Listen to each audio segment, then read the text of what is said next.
Halo, kali ini kita coba bahas tentang pengaturan tata etika di laboratorium. Seluruh kegiatan laboratorium yang meliputi pengambilan sampel, pengujian dan atau kalibrasi, pelaporan hasil, serta pemberian opini dan interpretasi dilakukan secara tidak memihak dan dikelola untuk menjaga ketidakberpihakan. Berkenaan dengan hal tersebut, laboratorium harus bertanggung jawab atas ketidakberpihakan dalam kegiatannya dan harus tidak mempertimbangkan secara komersial, keuangan, dan tekanan lainnya untuk berkompromi dengan ketidakberpihakan. Selain itu, laboratorium harus mengidentifikasi risiko tidak berpihakannya secara terus-menerus. Komitmen atau ikrar yang dilakukan oleh semua personel di seluruh tingkatan organisasi laboratorium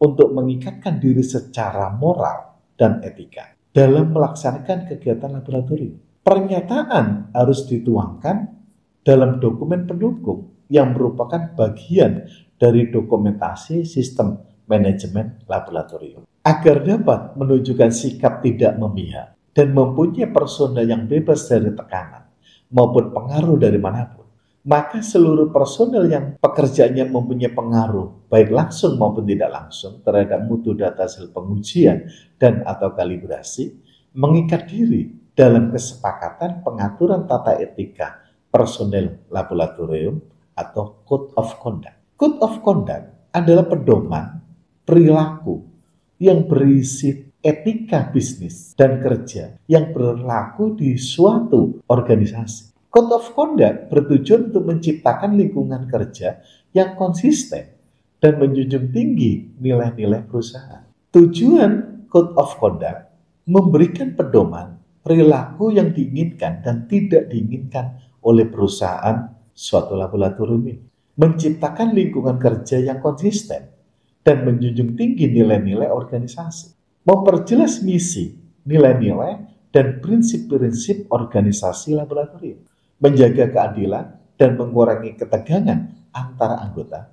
Menyelesaikan konflik yang mungkin timbul di antara anggota organisasi. Ini adalah contoh bagaimana laboratorium membuat pengaturan tata etika laboratorium lingkungan. Saya yang bertanda tangan di bawah ini dengan penuh kesadaran dan tanggung jawab melaksanakan pengaturan tata etika atau Code of Conduct personel laboratorium dengan kesepakatan sebagai berikut. 1.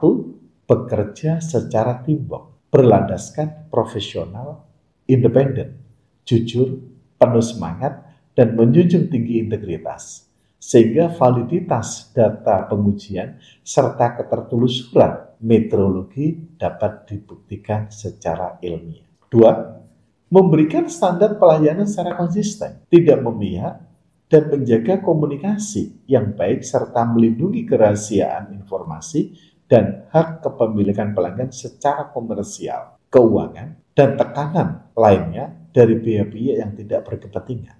3. Mempertimbangkan pengelolaan lingkungan hidup dalam keselamatan dan kesehatan kerja, sehingga tercapai nol kecelakaan dalam setiap kegiatan pengambilan sampel dan pengujian. 4. Memelihara semua aset, dokumen, rekaman, dan hak kekayaan intelektual yang dimiliki laboratorium, serta tidak diperkenankan mengubah, memperbanyak, mengutip, menyalin sebagian atau keseluruhan dokumen dan rekaman untuk kepentingan pribadi maupun pihak-pihak lain. 5. Berkomitmen meningkatkan lingkungan yang sehat, aman, dan kondusif, serta bebas dari penyalahgunaan narkotika dan obat terlarang, alkohol, senjata api atau senjata tajam, serta tidak merokok di ruang kerja.